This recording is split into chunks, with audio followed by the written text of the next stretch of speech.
sëñ bi maa ngi lay nuyu di la dal. maa lay fay soxna si di nuyu ñëpp di jiital sëñ Abdou Karim Mbacke sama xarit ak mboolem jullit waaw ñun nag garab yi ñu indi tey dañu indi loo xam ni moo gën a sonal doom aadama yi muy maanaam masturbation li ko dale si 17 ans ba 40 ans dañ koy def sa maanaam masturbation mooy la nga xam ne moo gën a mën a yóbbu kàttanu góor yi gis ñëpp ñuy jàmbat kàttan li ko dalee si éjaculation précoce ba faiblesse sexuelle lépp dañ daan mballu bi nekkee xale waaw sa koo si wax mu jooy ni mënuma koo bàyyi na xam nga mballu du looy tey rab moo koy def loo nit waaw rab mooy dugg sa xol sa xel mi mballu loola sa mballu boobu ngay mballu sa awra bi ngay téye di masturber bu yàggee awra bi day dellu wala mu nooy. jërëjëf mbokku internet yi safoo di seetaan site bi di wasaare société ginnaaw ba ñu leen nuyoo ziar leen bu baax a baax di am mbégte ak kontaante saa bu ñuy jàkkaarloo ak yéen tey jii nag ni ngeen koy gisee ñu ngi file ci Grand Yoff li fi yëkkati suñu ay tànk nag nekk challenge bu bees bi nga xamante ne xale yi jël nañ ko muy naan sa vodi nag xëy na am na mag ñu bëri nekk ci kër yi xamuñu ko wala xale yu bëri yoo xamante ni xamuñu ko riirandoo moo leen yóbbaale loolu nag moo sabab ñun waa wasaare ñu sol suñu ay dàll ñëw fi file ci Grand Yoff fas yéene gisee ñi nga xam ne ñooy jaay vodi wala ñi nga xamante ñoom ñoo koy utiliser bu ko defee ñu expliquer ñu li nga xamante ne xale yi ñu ngi koy faral di génnee wala sax di ko challenge moom boisson la wala dafa rax leneen loo xamante ni maanaam mbirum sàngara vodi kan moo ko war a naan ndax jigéen ndax góor ku am ñaata at moo ko war a naan loolu moo tax ñu ñëw file ngir giseek ñi nga xamante ni ñoom ñoo koy jaay wala ñi nga xamante ni ñoom ñoo koy naan bu ko defee ñu expliquer askanu Sénégal yëpp lan mooy vodi restez connecté ci site bi di wasaare société ma daal di dugg ci biir giseek ñi nga xam ne ñooy jaay vodi bu ko defee ñu daal di waxtaanee li nga xamante ni mooy di challenge bi nga xam ne xale yi ñu ngi koy waxtaanee jamono yi mu daal di fes lool ci li nga xam ne moo di internet bi def tour du monde. sëñ bi maa ngi lay nuyu. maa ngi ziyaare. tur bi naka la. Saliou Ba. Saliou Ba tey ñu ñëw file ci Grand Yoff di waxtaanee affaire vodi bi nga xamante ne ni xale yi wala mag ñi jigéen ñi ak góor ñi daal dinañu koy jël naka nga ko gisee ak ban jàngat ka ci daal di am. waaw fii moom sant yàlla rek ndax fii nii moom aduna nañ nekk ku nekk xam na yoon bu baax bi xam na yoon bu bon bi ndax nit nag sa xol lu mu nangu rek danga kaa war a jëfe ndax tey aduna bi foo toll na foo xamante ne nit ñi doy na waar. lu ne mu ngi génn ci àdduna bi man la laay wax nag xale yu góor yi man damay tuux cigarette waaye damaa dem ba ci biir rëcc ko ndax xam naa doomu aadama sa cër nga am ndax instant yi su ma xamoon man tey fu ma toll nii cigarette daf may yàkkal du ma ko def te léegi nag damay gis ñu bëri tey xale yu ndaw di tux yoo am 12 ans xale jigéen yu ndaw yoo am 15 ans di jaay seen bopp loolu amul sens. yow da nga duggoon ci tuxum cigarette fi mu nekk nii bokk na ci li nga gën a rëccu sa àdduna. man daal instant dama kaa rëccu ndax instant nii noo ma gisee nii damaa bëgg bàyyi loo xamante ne damay jaay cigarette waaye kuy jënd si man sax dama koy wax booy soo mënee moytu nga moytu ndax daa am loo xamante ne sa yaay mu ngi lay koy xaaree sa papa mu ngi la koy xaaree comprendre nga affaire loo xamante ne sa papa am na yaakaar si yow da nga kaa war a téye nga xamante ne nga dem liggéey. petit cola juróom bul ko xeeb. tànk nga gisee vodi bi nga xamante ni jamono yi xale yi ñëpp ñu ngi koy jël. non loolu moom doxul dañ kaa war a bàyyi ndax suñ ko bàyyee dañuy am njëriñ ëllëg jàppale seen parents yi jàppale seen waajur yi ndax nit moom sa waajur nga am amoo keneen. ndax yow mos nga ñam vodi bi wala ñamagoo ko. non man moo wax dëgg yàlla du ma naan cigarette rek laay tux cigarette kese laay tux waaye nag man nag lu may conseil nit ñi nañ moytu chaque jour aduna nu muy doxee noonu lay gën a changé wu. mais lan ngay message jëmale ko ci jigéen ñi nga xamante ni jamono yi ñu ngi utiliser vodi bi aussi. non ñooñu moom lan laa leen di message nañ xoolaat seen bopp ndax jigéen sa sër nga am xale yu góor yi tey suñ lay xoolee rek dañuy dem yàq sa der kon nag pour en cas après da nga am jëkkër loolu yëpp da nga kaa war a sóoraale. soo nekkee na xale bu jigéen da nga war a sàmm say doom ndax lu yàgg di nga am jëkkër di nga jàppale sa yaay di nga sëy te tur bu baax nga bëgg ñu la fa koy waxee loolu tam man daal lu ma leen di lancer nañ téye seen bopp xam seen bopp loolu mooy logique seen yaay suñu waxee nañ leen déggal sa papa ak sa yaay nga am sëriñ amoo keneen waaw. ok merci beaucoup. bi maa ngi lay nuyu. waaw soxna si maa lay fay. tur bi naka la. man Youssoufa Sadio. d'accord Youssou tey ñu ñëw file ci Grand Yoff di waxtaanee affaire Vody bi nga xamante ne ni jeunes yi daal dinañu koy jël mu bari lool ci réew mi naka nga ko gisee ak ban jàngat nga ci daal di am. bon man pour man nguur gi sax li ñu jël nii sax nguur décision bi ñu jël contre Vody nii sax dañ koo yéex a jël franchement man du ma ko utiliser quoi mais damay toog ak ay nit ñoom ne dañ koy utiliser quoi te après en fait à la fin quoi damay gis nu mu leen di def quoi te doonul loo xamante ni bon moo loolu noonu. li mu leen di def ci naka wala naka la nga leen di. waaw moom boo ci alcool moom koo jëlee moom da ngay tàggali ko ak sa sago boo xoolee Vody 5 volts la moo yeneen sàngara yu ñuy jaay nii ñoo yem waaw sàngara moom ku ko jël moom da ngay tàggali ko ak sa sago waaw. mais boo gisee sa gars yi di ñu koy utiliser noonu mosoo ko ñam mosoo xam li muy saf aussi. non lu ma naan duma naan sàngara waaw moom waaw mais moo loolu la dama am limite quoi des fois damay xam si bëri sax damay jéem a reculer pour mieux sauter quoi waaw même tour bi sax bu doon déma doon tey du ma ko def waaw. mais tey bu amoon message booy lancé jëmale ko ci xale yi nga xamante ni muy góor ñi muy jigéen ñi muy ndaw ñi ñëpp a ngi koy utiliser tey ban message lay doon aussi. gars yi nañ dox ak seen xel rek xam nga ci xool lu yanu maanaam bañ a topp ampleur wala xam nga tendance li moo xew genre affaire yooyu noonu dañuy def loo xamante ni xam nga ku nekk maam su ko boo wéetee yow kese ak sa diggante yàlla soo wéetee ak sa conscience rek di nga xam lu baax ak lu bon soit des fois soit la rek nga bëgg ko def ko mais ak sa diggante yàlla yow lenn li ngay def nii baaxul mais choice la rek loo xam ne yaa ko choisir pour def ko. d'accord ñu gis aussi jigéen ñi di ko faral di jëy te en tant que jigéen boo xamante ni mi ngi naan Vody boo amoon loo koy wax lan lay doon. yow Vody baaxul sax ci góor yàlla sax wax duma la ak jigéen boo xam ne day war a ëmb ji ak suba am ay doom mun na la andi lay conséquence sax suba quoi yoo xam ne sax du doon tey parce que Vody ba ñu koy jaay sax bañ na bari ñu koy bindal ne la waroo si consommer loo pour 2 mais booy ay 5 lañ ciy jël xam nga loo xamante ni sax moo loolu baaxul sax si ñoom waaw. d'accord merci beaucoup. ok soxna si ñoom far. sëñ bi maa ngi lay nuyu. waaw maa lay fay. tur bi naka la. Omar Diop. Omar Diop tey ñu fekk la fii ci Grand Yoff di waxtaanee li nga xamante ni moo di Vody bi nga xam ne gis nañu mu daal di lëmb internet bi nekk tour du monde aussi naka nga ko gisee ak ban jàngat nga ci am. waaw kontaan naa ñooy ñëw na it seet ñu jàngat bu ma gis si Vody mooy boisson bu baax la boisson énergétique la boo liggéeyee ba wàcc boo ko naanee day wàccee coono yokku cawarte aussi loolu laa gis si Vody aussi waaw boisson bu neex la boisson bu ñëpp bëgg xam naa loolu mu màgg na métti na lu bëri mais xam naa ñu di ko defar aussi ñu mën fay ko les attentes aussi waaw. yow da ngay faral di utiliser Vody bi. waaw bien sûr des fois mu mélanger Vody whisky aussi ma xam ne boisson énergétique la parce que moi je travaille dans les chantiers c'est pour ça que j'adore Vody waaw loolu moo tax may naan Vody mélanger aussi avec du whisky. Vody bi ñaata canette nga ciy jël par jour wala par canette ngay jël wala par kaas. non man du ko compter mun naa si naan 17 canettes. ba 16 ndax boisson bu baax la. 17 canettes par jour. mun naa ko naan mun naa fi yandu. waaw xanaa Vody bi du dem dara. mais Vody bi boisson bu baax si yaram la. mais 17 canettes c'est trop quand même. non c'est pas trop dis-toi que si que je travaille comme manœuvre maçon je peux boire de 10 du mu si doyal ndax Vody nu mu mel si yaram dafa neex boisson bu amul sangara la ma jaajëfal ñu ko defal ma kontaan si lool ndax boisson bu neex la. mais Vody bi xanaa seerul wala li muy jaar dafa yomb. déedéet parce que déedéet 600 lay jar 600 francs naa si naan 17 leer laa la wax de. 17 Vody par jour. 17 Vody par jour mun naa ko naan. mais boo ko naanee du la def dara.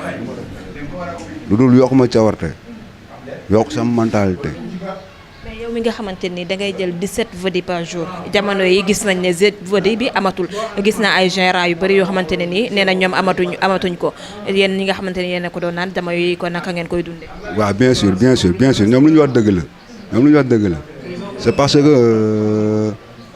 nit na jënd carton par jour ay 4 cartons Vody 5 cartons Vody bu ñu jëndee 4 cartons Vody aussi. di naan aussi toll noonu wala lu ko ëpp sax mën nañ ko naan waaw lu am la waaw 17 parce que Vody booy xool nii lu ndaw la benn guux rek lañ koy def mu jeex loolu moo tax 17 nañ ko naan aussi waaw. d'accord ndax xale yi war nañ ko jël yow mi nga xam ne danga ciy naan naka lay def ci sa yaram ndax gone yi war nañ ko jël wala waruñ ko jël. non xale yi moom waruñu jël Vody moom waruñu jël Vody ndax day diis seen yaram parce que luy dindi coono la xale warul jël Vody loolu moom xam naa ko lu am. d'accord merci beaucoup. ok de rien. kilifa gi maa ngi lay nuyu. waaw maa ngi lay ziar. tur bi naka la. man Arma laa tudd Arma. Arma lan ngay liggéey fii. alimentation laa yor quoi da ngay jaay ay boisson damay jaay ay sangara damay jaay lépp daal laay jaay bàyyi ma dara. Arma tey ñu ñëw fii Grand Yoff ngir seet si leen li ñuy waxtaanee nag mooy affaire Vody bi nga xamante ni daal dinañu koy gis lool jamono yi mu daal di lembe internet bi peut-être am na ñu ko xam am na ñu ko xamul tey ñu ñëw seet si yéen ñi nga xam ne yéen a koy faral di jaay ngeen expliquer ñu exactement lan mooy Vody. Vody mun naa ne dama sori ci Vody quoi parce que Vody boo xoolee nekk na ci boisson yu mujjee sangara yu mujjee génn waaw bokk na ci sangara yu mujjee génn te moo gën a jar. surtout jamono ñu toll nii parce que musulmans yi dañ koy jël chrétiens yi dañ koy jël mais musulmans yu bëri boo xoolee dañuy foog ne genre Vody du sangara parce que lan la dañ ko mélange quoi genre mélange la 3x énergie ak vodka am na benn naan bi ñuy wax vodka moom lañ ko mélangé quoi mais bu si nekk rek ak pourcentage am quoi dañuy jël sangara ne lii kii lañuy natt def si sangara kii tam 3x énergie yaa ngi comprendre mais boo ko naanee yow bu fekkee mosoo ko naan comme genre benn nit ni nga mosu ko naan boo ko joxee mu naan ko rek day ne 3x énergie la te fekk na du 3x énergie mais dafa amaale sangara ci biir waaw. d'accord depuis waxtaan nga ne 2 ans nga def ci place bi kañ nga nemmeeku ne Vody daal dina fiy ñëw. Vody mun naa ne son première année fii nii non Vody amul woon waaw Vody bu muy génne mun naa ne bu mu génnee ba léegi bu defee at sax fa lay yem waaw bu defee at fa lay yem te moo gën a jaar ci sangara yi nii ma lay wax nii sax amul ci bitig bi boo waxee waaw dañ lay wax dafa manqué bu ñëwee fii chaque jour ko jofee gars dañuy ñëw di ko laaj Vody mais dafa manqué actuellement.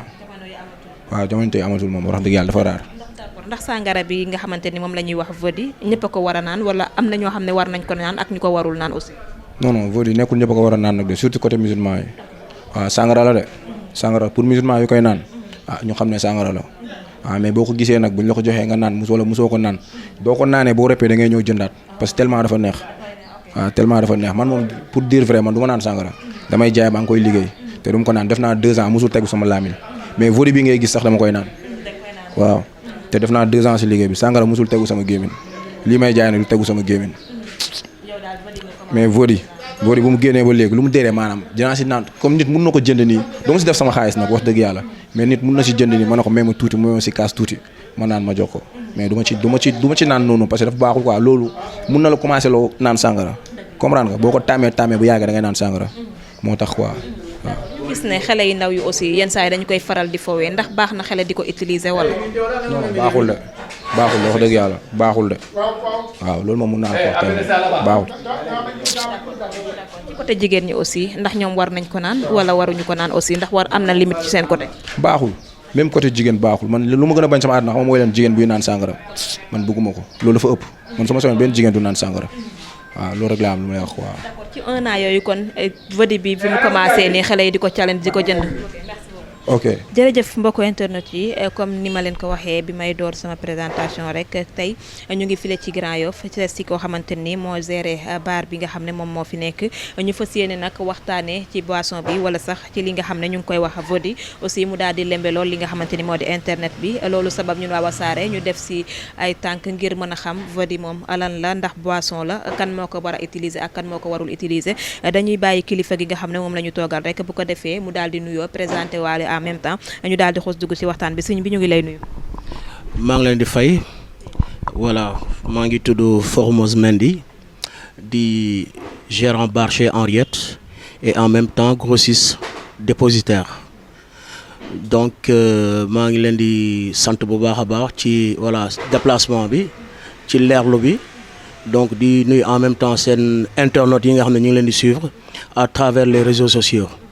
donc voilà. d'accord kilifa gi tey comme ni ma ko waxee ñu daal di lay seet si parce que ñu si bëri ñu ngi wax Vody mais xamuñu exactement lan la xëy na kilifa yi bëri aussi ñu ngi gis canette bi seen biir kër mais xamuñu ndax boisson la ndax xel lu mu war a utiliser la tey loolu sabab fi suñu ay tànk ngir yéen ñi nga xamante ni yéen a koy jaay wala yéen a koy joxe ngeen mën ñu si indil ay leeral ci Vody boobu exactement lan la. voilà loolu dam ci sawar a tontu voilà ndax lii suñu domaine la.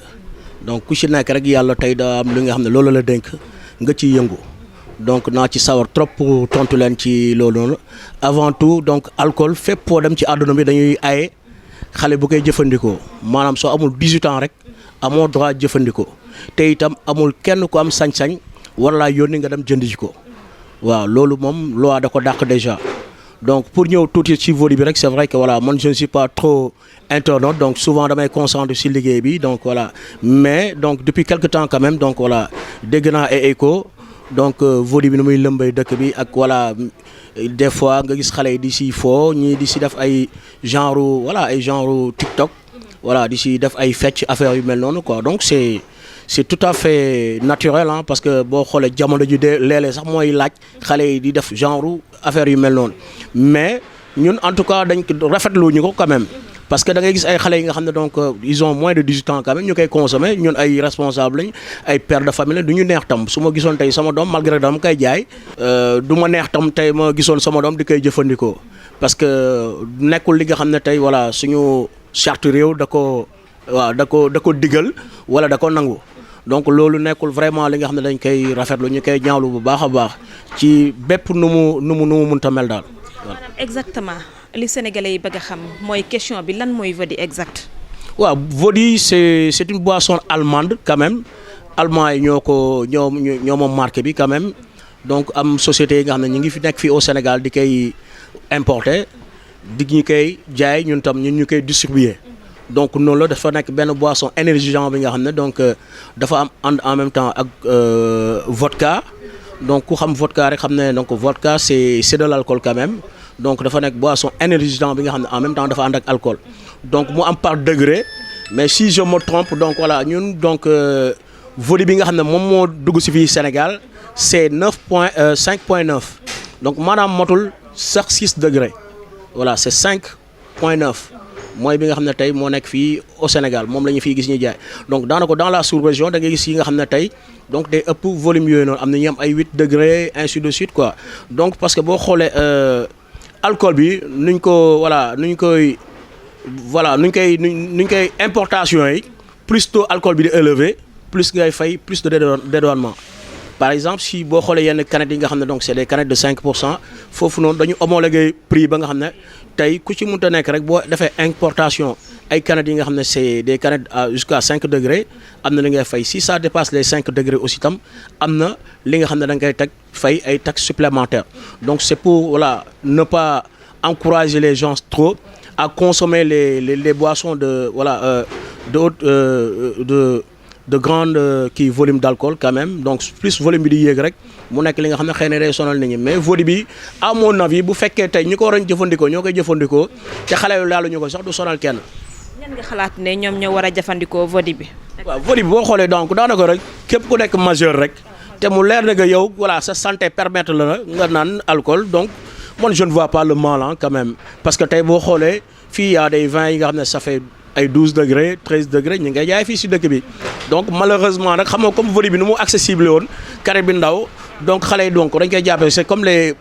bon disons les canettes de Rani noonu lay xaw a tollu rek donc voilà accessibilité day yomb te des fois sax mun nga ko yor sa parent du xam ba xam voilà lii déjà alcool la day jàpp ne peut-être ay canettes Rani la wala canettes Pressia ainsi de suite donc et puis le danger c'est quoi nekkul le produit en tant que tel mais li ko xale yi di boole la. parce que waaw li ko xale yi di boole donc je sais pas quand même mais dégg naa am na ay produits yoo xam ne dañ koy boole ak moom genre pion la quoi mooy yi ñu log noonu voilà c'est des produits yi nga xam ne bu ñu ko si boolee rek donc mooy tax moo leen di jox yeneen effets yi nga xam ne donc ñoom dañuy voilà dañuy am loo xam ne dañ koy sentir seen bopp man waaw. waaw mais c'est yàgg na fi am quand même bu dul Vody bi sax am na ay alcool yoo xam ne tey nit ki pour mu voilà bëgg mandi bu ko neex day jënd benn alcool benn bière moo xam benn canette wala benn vin mu am leneen lu ko si boole wala dem tux yàmba am wala dem jëfandikoo ay produits yi nga xam ne donc voilà c'est des produits illicites voilà donc loolu noonu kese moo tax ñuy kii mais man je ne vois pas trop Vody bi conséquences yi nga xam ne dina ko am quoi bu fekkee tey ñu koy jëfandikoo ay mag lañu. Et puis mu leer na que ñu ngi koy voilà comme ni ñu koy waxee ñu ngi koy naan avec modération comme ni ñu koy expliquer rek donc tout abus est voilà est dangereux quand même et nuisible pour la santé. ñu gis ne Vody bi jamono yi comme ci waxin wala sax ci gisin jigéen ñi dañu koy utiliser même góor ñi aussi dañu koy utiliser ndax nekk na boisson boo xam ne jigéen war na ko utiliser wala. waaw mais comme ni ma expliqué boisson alcoolisée la quoi comme boisson yëpp comme par exemple nga jël sa benn bouteille vin góor ak jigéen yëpp dañuy naan vin bière kii nu ñu koy waxee bière góor ak jigéen yëpp dañ koy naan donc ça dépend ci qualité produit bi. donc ci biir loolu noonu tam dañuy interdit tam donc boo xoolee souvent ci contrôle de qualité bu gars yi génnee ISO yi dañ ciy def dessiné maanaam jigéen bu ëmb amul droit naan donc alcool wala sax boo xoolee sax yenn produits pharmaceutiques yi da ngay gis ni que carrément dañ lay def ni que produit bi jigéen bu ëmb wala ko médicament bi ni jigéen bu ëmb amul droit naan ko c'est comme ça que cela se passe tam dans les normes donc je pense que c'est un produit de qualité quand même donc mais usage bi moo am défaut. voilà ñi ko war a jëfandikoo xëy na jëfandikoo ko donc beneen couche sociale bu ndaw moo koy jëfandikoo donc te boo xoolee ce sont nos enfants quand même donc loolu nag moo nekk li nga xam ne nit ñi dañ koy. waaw mais loolu moom c'est voilà mën na leen yàq lu bëri seen àdduna quoi parce que tey mag sax da ngay xool bon man mi tey su ma nekkee consommateur su ma naanee benn bouteille de bière ñaari bouteille de bière mu mandi. bu subaa bu fekkee aw ma envie mandi quand même damay naan benn bouteille su ma naanee suba benn bouteille ma mandi donc damay naan bi jiguma dama koy obligé bàyyi parce que dafa may sonal bu fekkee kenn koo xam ne donc tu veux quelque chose dans ta vie quand même donc voilà nekkul li nga xam ne da nga ko war a jël en priorité donc tey nit ñi ngi koy kii c'est des voilà boo xoolee c'est des produits boo xoolee sax tey Sénégal di nga dégg wàññi nañu mooy doo mos a dégg ne que wàññi nañu alcool wàññi nañu ceeb wàññi nañu mburu tu vas toujours l'entendre bu ndaw la tu vas toujours l'entendre mais doo mos a dégg ne que wàññi nañu alcool donc c'est pour aussi voilà décourager nit ñi naan alcool donc boo xoolee tam donc nekkul li nga xam ne tey day nekk li nga xam ne daal bon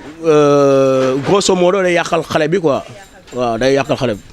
côté vodi bi aussi ndax dafa am qualité yu ci nit war a jël maanaam tey da nga war a jël benn bouteille wala ñaari bouteille wala ñetti bouteille aussi.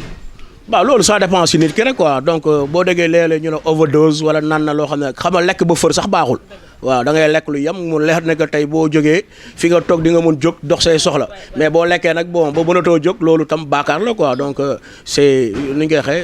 genre overdose la rek baaxul quoi nit ki nag yaa xool quantité boo xam ne antan nga ko maanaam jigéen bi dem si teen ba di root. waaw bu ko leeree garangal bi antanu ko yaakaar naa du ko yóbbu këram donc day xool siwo bi nga xam ne antan na ko mu root ko siwo bi yóbbu ko këram ba saay bi nga xam ne waaw motal na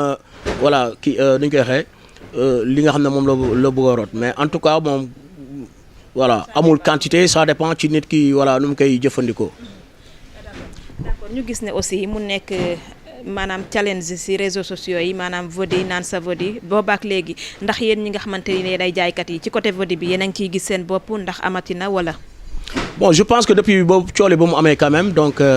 bon l'État a jugé nécessaire quand même donc par le biais du ministre du commerce donc gars yi suspendre produit boobu en attendant donc boo waree dans tout le Sénégal je pense que dootoo gis sax. ku ko am en stock wala ku ko exposé même les canettes vides sax mënatoo ko gis parce que donc souvent c'est des canettes yi nga xam ne dañu koy jël recycler ko donc voilà y en a plus dans le marché en tout cas fépp foo dem dans tous les points de vente mënoo fa gis benn canette vodi quand même. d'accord kon daal yàq na maanaam ci benn côté seen liggéey aussi. bon yàqul bon cela ne nous empêche pas quand même de travail yàq suñu liggéey quoi parce que bu ñu jaayal tam vodi ñu ngi jaay tam yeneen produits mais en tout cas nit ñi xam ne ni que tam c'est pas des produits c'est des produits yi nga xam ne quand même voilà. qui ont été vraiment contrôlés dosage bi tam ñu xam ne bii telle dose la nit ki nag yaa xool li nga xam ne tey moo la gënal voilà nga kii ko parce que je pense que bu nekkuloo ay produits yu baax quand même du dugg Sénégal voilà. d'accord mais vodi bi bokkoon na ci produit bi nga xam ne moo gën a dox daal. bon pas gën a dox parce que am na produit yi nga xam ne ñoo ko fi jiitu quand même vodi dafa ñëw tout récemment rek donc voilà nit ñi tam gis ko mu nekk lu nga xam ne dafa ndaw quand même donc gars yi di koy jëfandikoo mooy comme ni ma expliqué rek donc li ci des fois gone yi di boole rek moo nekk li nga xam ne àndul ak moom waaw peut-être nit ki mën a jël benn produit bi nga xam ne donc benn produit bi nga xam ne c'est de la drogue nga jël ko boole ko ci donc par exemple un drogué bu ñëwee tey